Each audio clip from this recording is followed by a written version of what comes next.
Welcome back to CFO Weekly, where we're talking with financial leaders about how to build efficiency in their teams, create time for strategy, and ultimately get results. With your host, Megan Weiss. Let's jump right in.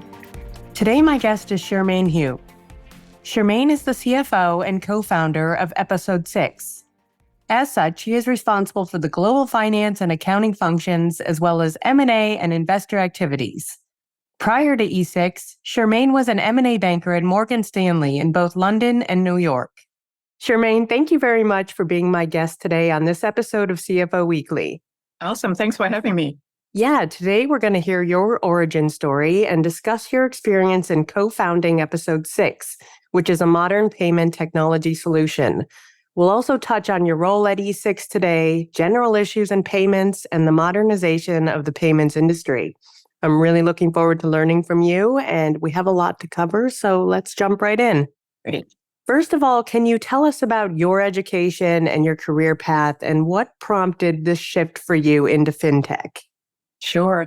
And I'm going to start from the beginning because I think the beginning kind of explains the journey a little bit. Yep. So I'm from Hong Kong, born and raised there until I was 14, when my parents sent me to boarding school in the UK.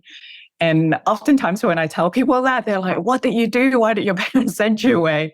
And that's a pretty normal thing back then because Hong Kong was a British colony and very small and the sort of educational options were limited. So when parents came, they always send their kids away. So I was sent away. But that was actually a very, in my mind, a transformational experience for me because I think had I stayed in Hong Kong and went on with my education there, I probably would be a very different person and probably would have a very different career and life path. So from the point of age 14, I studied in the UK, went to boarding school, and then went to university there. I was a math and science geek, probably still am. And so I studied engineering at university. Very excited, very hungry always for like opportunities to solve problems, which I very much think about math and science as like a problem solving training ultimately. And so when towards the end of my time at university looking for job opportunities, the time was very different from now where there are a lot of, I think, technology, engineering jobs that are very interesting with high growth opportunity ahead of them. Whereas then I couldn't find anything in the engineering field that made me feel like, I will continue to be able to learn, to grow, and to do different things. So I went down a different path and went into investment banking. So I was an M&A banker at Morgan Stanley for 14 years, started in London, spent about 8 years there. But then I always felt that if I was working for a global US bulge bracket bank, I'd have to work in New York. And so I asked my boss at the time in London, I want to move. And he was like, okay, sure.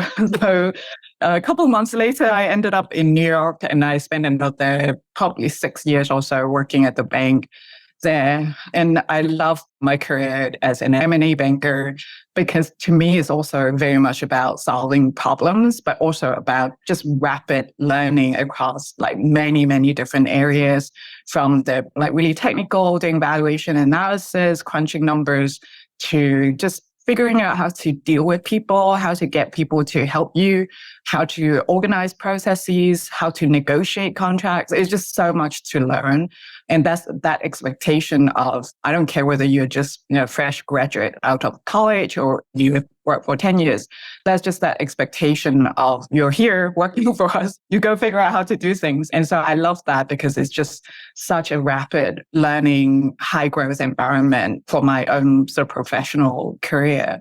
And towards the end of those 14 years that I spent at the bank, I think that what I was experiencing was really kind of towards the end of my learning curve. As doing M&A, I felt I had learned a lot of things, not that I knew everything, but in terms of the type of things that I wanted to learn, wanted to grow in, that there wasn't too much more of that for me. And so it also felt like a point in time where I want to do something, not just for my clients' service in financial services, but want to do something that's more for myself, for the company that I work for in a more impactful way. So out of luck, I got a job opportunity at a financial technology company, very small one in Austin. And so that really started my fintech career. And that was where I met my two partners who worked with me in starting episode 6 8 years ago. So should I pause there for a second? I mean, that felt like a very long history of my life.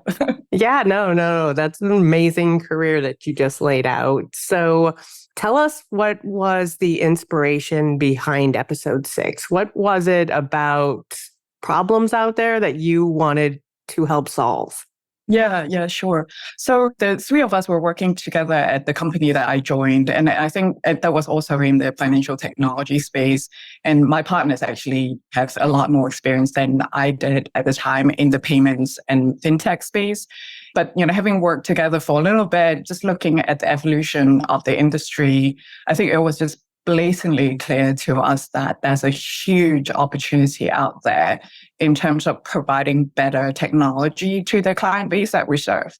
And we serve banks, we serve brands and companies that need to put out financial and payment products. It was just very much lacking in the industry in terms of technology that can support them to actually put out solutions, products that their customers actually want or need. It's just a function of a lot of legacy technology platforms being very restrictive in terms of how people can design the products to actually address the needs of the customers. And so we felt that there's this giant, enormous opportunity there that we know, we thought we knew the solutions to. So we decided to, let's just do it. We have no funding, no nothing, but we can quit our jobs and start this company. And that's what we did 8 years ago. And so I think that takes some guts. Yeah. But I think also very strong beliefs in our own selves, but also just the opportunity was so clear to us. And I think as you think about how technology, not just in the fintech world, but technology in the world, how that has changed over the last 10, 20 years is amazing. And yet the payments industry didn't seem to be able to keep up with that. So it seems obvious to us that that is something that we can do. And again, with the experience that my partners had in particular in terms of building technology and working with the client base that we right now are also targeting, we felt we knew what the steps are to take to build a platform that is actually something that our clients would want and can leverage and can use to put out really, really good products for their end customers. And at the same time, I think we felt we know the market well enough to know how to bring it to market. Because selling to banks is not easy. Selling brand new technology that no one has ever used is even harder. So we were fortunate enough to be able to really overcome some of those challenges that I think a lot of young startup companies had. But yeah, that felt like a very long time ago, but that's what we did. Yeah. And speaking of challenges, so what have you found to be most rewarding and on the flip side, most challenging about the business startup process? Yeah, I think one aspect of it, which I think you can look at it as a challenge, but to me is also really rewarding, is every day I am making decisions that affects things. And it sounds trivial, but there are small decisions that I just need to make day in, day out. But there are also big decisions that we collectively as a team, as a company needs to make. And depending on how we make that choice, the outcome can impact the entire company. So I think it's the very direct impact of what we do or what we don't do that is rewarding, hopefully, when you get it right. But it's also challenging because sometimes you just don't know. Sometimes you use your best judgment because we have never experienced this before. But that's also the fun part of it, because it's like if you do something that you know so well, you can do it with your eyes closed, it's probably not that fun. And I would say, I think the other challenge that for smaller companies in particular is to find the right people, the right talent to join your team, in particular when you're growing very quickly. And, we have grown very quickly globally. So sitting in the US, needing to build out our team in Japan is not easy. It's like, how do you find that guy in Japan that can run your team out there? Don't know, but we figure it out. So there are a lot of challenges along the way, but, kind of back to my whole, I love to problem solve, and I think my partners do too. I think we're just solving one problem at a time as we continue to grow the company. And can you tell us a little bit about your role, which is CFO? How maybe investment banking prepared you for that role? And also, I hear like a lot of engineers that progress to the CFO role these days. So maybe just a little bit about how those two things play into what you do today. Yeah, I don't know. I never feel like I'm very qualified as a CFO compared with some of the other CFOs. I know a lot of them have very long background in accounting and then in actually running finance functions in organizations. But I would say, kind of not to keep dwelling on problem solving, I think running a finance function, which is actually not my only job, I'm responsible for all our corporate functions, so including legal and our HR people function as well. To me, it's a lot about you obviously need to have some baseline skills and experiences, but most of the work that we need to do as a team, under finance, under legal, under people, a lot of times it's really applying common sense to sort of day-to-day problems, but also with some unique functional experience that comes with that. So I would say, I think I, again, have been fortunate in terms of being able to hire really strong leadership folks to help me run those functions. I have a great controller, a great general counsel, and a great team of people specialists as well. And so I think it's really knowing what my responsibility is as the leader of all those functions, but also leaning on the teams that I have who have special experiences and skills in those areas to do the best we can in supporting the company in those functions. And what have been the greatest successes of the business so far, and where are you guys hoping to take the business in the future?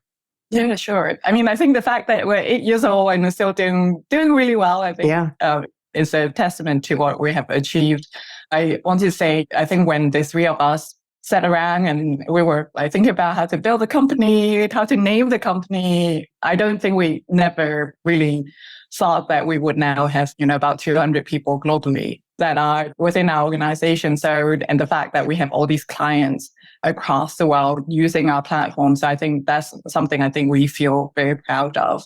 But I think importantly also that we do believe that our technology is changing the space in a meaningful way in terms of being able to really help our clients get the right products out there based on the newer way of using technology, everyone doing things on their smartphones, transactions, shopping, trading, everything. But it doesn't just happen. And it is not just about having a pretty UI, pretty app, right? You need the back end to work. And we are that back end to support all these new cool products that people really love, people really like, and people use every day. So I think other than just looking at ourselves as a company having grown so much, I think we are fundamentally changing the industry that we are in. So I think that to us is really the most exciting part of, having built this company from the ground up. And then I think in terms of looking forward, we closed out our Series C round earlier this year. So, really at a point in time where we are looking at a new phase of growth ahead of us. I think we're very excited about the team we have and the work that we have done to kind of get to here. And so looking at 12, 24 months, we're looking at really significantly increasing the size of the company, the size of our client base globally. So a lot of work, but exciting times ahead of us. Yeah, sounds like it. Curious, where did the name Episode 6 come from? Probably shouldn't have thought that up. So when we were discussing what a good name is, and I can promise you there were many other ones before we got to this one, the reason we got to this was among John Fute and I, my two partners and myself, I think we felt we collectively had done 5 meaningful things before we get to this episode. So this is the 6th episode for us. So hence episode 6, E6. Yeah, I like it. So switching gears a little bit, let's talk about diversity and gender and what your view is of both in fintech and finance. Yeah. So, I mean, I've experienced it really since college, right? When I went to study engineering, I think I was maybe female or 10% probably of the entire sort of class. When I went to being an M&A banker, very few female in particular. The more senior you go, the fewer women are in those positions. And, as I started my journey at episode 6, I remember every investor meeting, pretty much every meeting that I went to felt like we were just talking to a lot of male executives, male investors. And so, I think the women population among a lot of these areas are still relatively small. But I do feel that it has changed over the last decade. I was just actually on a few calls with one of our global partners, and I was telling the group that I was with, I was so impressed and slightly amazed. And I guess kind of the fact that I have to make that statement speaks to the status of the world today. But every meeting that I've been on with their global team, in the US or in APAC is all female. And I was like, I have not had that experience ever with any other companies that we have been working with. So I do think that is a gradual shift. And I think obviously we all want that to shift faster. But I do think that the more women are in the workplace and in particular in more senior positions so that they can influence the hiring decisions, promotion decisions, is going to help drive the increase of women representation across the board. I think that's a little bit of human aspect that we need to just remember. I don't think it's built-in bias, but it's just we as people generally prefer the knowns than the unknowns. And I think if a lot of men are making decisions about hiring, about promotion, maybe the more known entities to them are still men. But at the same time, I think when there are more women able to be at the table making those decisions, then I think that shift is going to occur. And hopefully we soon don't have to talk about this type of diversity conversations in the future. Yes, that'll be a good day. So what do you attribute the growth of women in the profession to, or the industry? And what can we do more of to encourage females to enter the space and stick with it? I believe it's just I'm not the expert in this area, but my personal belief is just a change in society's perspective of a woman's position at home versus in the workplace.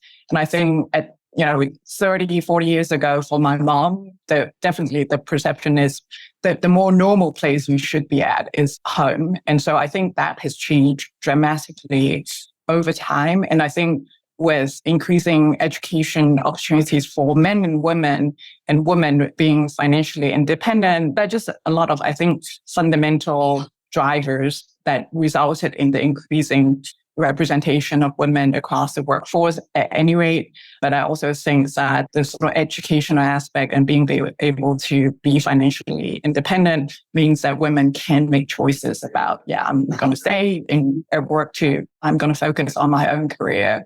I don't know if I have the right answer for this, but that's my belief. I don't think it's one thing or another, other than it's just as society changes in terms of perception.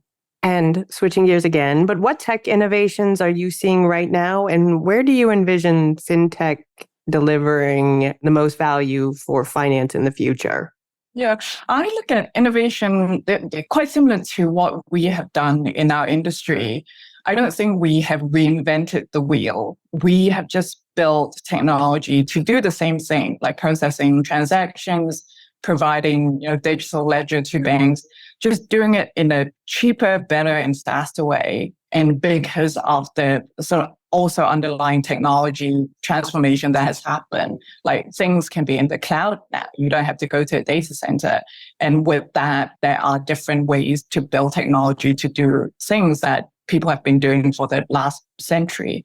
And so I think that similar to what we're doing, I think I'm seeing just a lot of other tools, a lot of like technology platforms out there that are just helping you to do things in a better and easier and therefore cheaper way as well.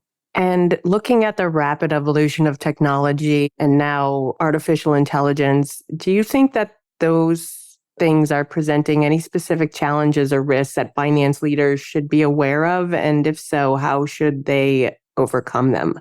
Yeah, I think it's definitely, to me, it's a positive overall in terms of the innovation in those areas, because I think it's going to drive efficiency and really improve upon a lot of things that we are doing today. We can probably do it a lot easier going forward.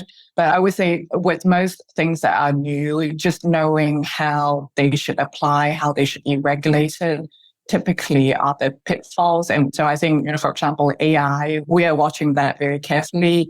In software, we definitely don't want our engineers to be using ChatGPT to code and things like that.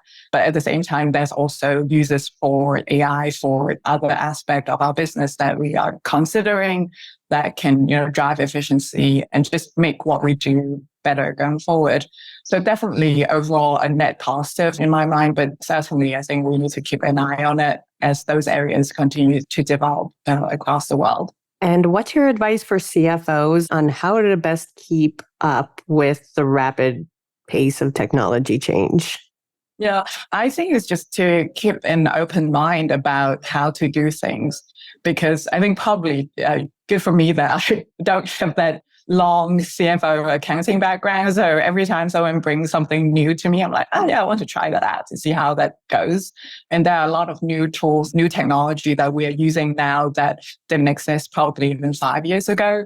And it's really helped us in terms of like operational aspect of what we do. So with that in mind, we are always on the lookout for new things, and just being, staying in the know is very important. And I think with how things are changing so quickly across so many industries today. And I'm just curious, but for the people that are out there listening, how would they know if they need your product or not? How would they know if E6 is the right solution for what it is that challenges them? I would say anyone who's thinking about building new financial payment products, come talk to us, because if you work with potentially other providers, they probably would give you a laundry list of what you can do. Whereas I think with us, we would rather hear what you want to do, and then we can tell you whether we can do it or not. And generally the answer is yes. So I think if you're coming up with something new, then we are the right partner for you. But I would say also anyone who currently are working with other vendors who are not particularly happy for whatever reasons, we're also here to hear what your challenges are, because I think we understand pretty well in terms of the industry pain points that most clients are facing in terms of long lead time before anything can be changed, just very restrictive in terms of how to configure their products, a lot of limitations around things that you never think as, well, you can't do that because the platform won't let you. So I think that a lot of reasons to even just have a conversation with us, because I would say a lot of our customers, once they started digging into what we can do, the first reaction is, I don't believe you, because can't be. Like, no one can do this. And when we show them how it's actually done, then they're amazed and they stay with us. They never go away anymore because they don't have to. So having that first conversation would answer a lot of questions. Yeah, what a refreshing way of looking at things. Like, what is it that the client actually needs, and listening. So props to you guys. So what advice would you give to aspiring entrepreneurs in the payment space? Or just in general? Yeah, I think long and hard, and make sure you fully understand what your passion is, what you feel so strongly about before quitting your day job to start a company, because it's not easy. Like, raising money is hard, doing business is hard, growing a team is hard. It's really hard. But at the same time, I think if you believe what you believe strongly enough, and you also actually, I think the other piece is have a team of people, or at least have a few people that can work with you and have the same beliefs as you. Like, I was very fortunate to have two partners who really believe in the same thing. Then it could be, and it will be, a very rewarding experience, whether, ultimately the company is successful or not. Because I do think a lot of folks start out on their own and they may or may not fully appreciate that you can never grow a company on your own. And at the same time, with a lot of challenges ahead of you, you need to firmly believe that that's the right path to go down, because otherwise you're just going to quit, or it's just going to be really hard. So I think it's just really look inside and make sure that's really what you want before you start. That's some great advice. So last question, but as you look out into the future, what is it that keeps you up at night? What concerns you about what's coming? I don't want to be flippant, but nothing. I mean, I sleep really well at night because I know there's so many things ahead of us to do tomorrow. So I want to be well rested. But I would say, I think that there really isn't anything in particular that we haven't thought about, that we are worried about. And I think ultimately we feel we have set up our business and our approach to business a really solid way. And so, yeah, we don't know what we don't know, but we are worried. Great answer. So, Chermaine, thank you so much for sharing your time and experience with us today. Yeah, thank you, Megan. Thanks for the opportunity. I really appreciate it. Yeah, I really enjoyed speaking with you, and I wish you and E6 much success in the future. And to all of our listeners, please tune in next week. And until then, take care. Hey, thank you so much, Megan.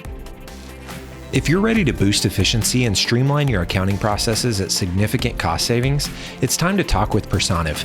Their people-powered solutions have transformed the delivery of back-office tasks and general accounting functions for decades, partnering with clients to provide everything from accounts payable to payroll services. See what Personiv can do for you by visiting personiv.com. You've been listening to CFO Weekly, presented by Personiv. Please subscribe wherever you get your podcasts to hear all of our episodes. Want to learn more? Check out personiv.com. Thanks for listening.